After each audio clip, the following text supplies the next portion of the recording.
Good Sunday morning, Northeast Ohio, on the 16th day of August, 08-16-20. A unique combination of numbers that also happens to represent three of the most pivotal presidential elections in recent memory, with 08 and 20, of course, playing out amidst the backdrop of the greatest crises of our time, and 16 being the historic election that set the stage for what we will have this year. A card that is now complete with the selection of Kamala Harris by Joe Biden as his running mate. They will accept their nominations this week at the virtual Democratic National Convention. News 5 political analyst Dr. Tom Sutton says for Joe Biden, this was a no-brainer pick. I think she will excite the base of the Democratic Party in Ohio in a lot of ways, and the combination with Joe Biden, who I think has more of a sense of familiarity with our region and our state, coming from Scranton, Pennsylvania, being in Delaware. But I think Kamala Harris will continue that trend of building that base of support and getting them excited. And I think, again, for the African-American vote, particularly African-American women, she represents what they have been hoping for, if nothing more than to have someone like them on the ticket. And I think, again, those are the kinds of things that make a difference in such a competitive state as Ohio is. And sure enough, we were seeing what the good professor was saying as we talked to several members of that Cuyahoga County Democratic base, a base that will be key if the Biden-Harris ticket has any hope of winning this state that the Trump-Pence ticket 4 years ago won handily. My phone blew up yesterday. This morning I was getting text messages. SHAYLA Davis of Garfield Heights among Cuyahoga County Democrats applauding the selection of Senator Kamala Harris by Joe Biden to be his running mate. A woman of exceptional intellect, exceptional pride and valor. You can't help but be excited to support and uplift and represent her. Annette Blackwell appreciates the first Harris represents, having been elected herself as the first black mayor and first woman mayor of Maple Heights. She says Harris will stand with Biden, but stand for all women. It is a sense of validation, finally. It is a sense of overcoming and saying, it's just yes. I keep saying in my head over, yes, yes.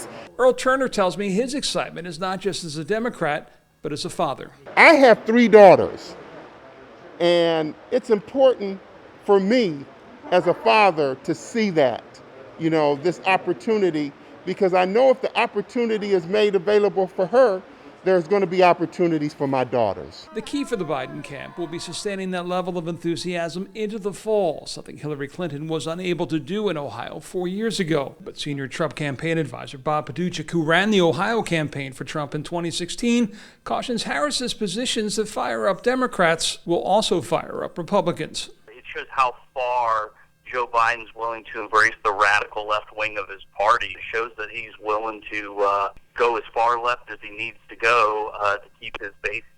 And that's the theme we've seen develop in the past couple of days as the Trump team looks to define Harris in the eyes of voters before she has a chance to define herself. Well, we started off this segment talking about numbers, 8, 16, 20.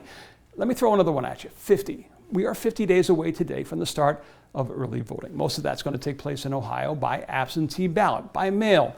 This week, Secretary of State Frank LaRose looked to clarify some positions related to the drop boxes where those ballots can be dropped off, as well as whether or not masks should be required at polls. Ohio Secretary of State Frank LaRose has seen the headlines, some suggesting he will not be requiring masks to be worn by voters at polls this November. LaRose Thursday saying that's not true. All polling places in Ohio, are in Ohio, where masks are required for indoor gatherings like voting, so they are legally required, but we are not the enforcement authorities for the mask mandate. Our elections officials are not there to enforce mask mandates. It's just not our job. Their job, he says, is to provide the setting for someone to vote, hopefully, he said, with a mask. I mean, listen, if somebody shows up shoeless and shirtless, we're not going to turn them away either. It's just, it's common sense. You shouldn't do that, especially in November in Ohio, but we're not going to prohibit you. We're not going to disenfranchise you as a result of that. LaRose also addressing his decision to not allow more than one drop box for absentee ballots per county, something that brought fire from the cable news outlets. Now, why is he saying that? That is not in the law in Ohio. He's not telling you what the law is. He's just declaring that. The Republican Secretary of State in Ohio just decreeing that today on the basis of nobody knows what.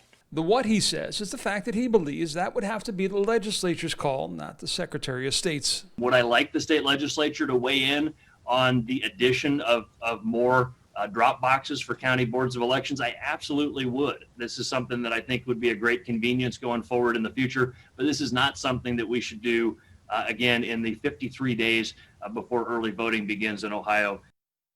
A number, as we've previously established, now down to 50. LaRose said they could go ahead and add drop boxes, but if they did, the matter would likely end up in the courts, and the courts could order them removed, which would only then add to voter confusion in the weeks leading up to the election, which they're trying to avoid.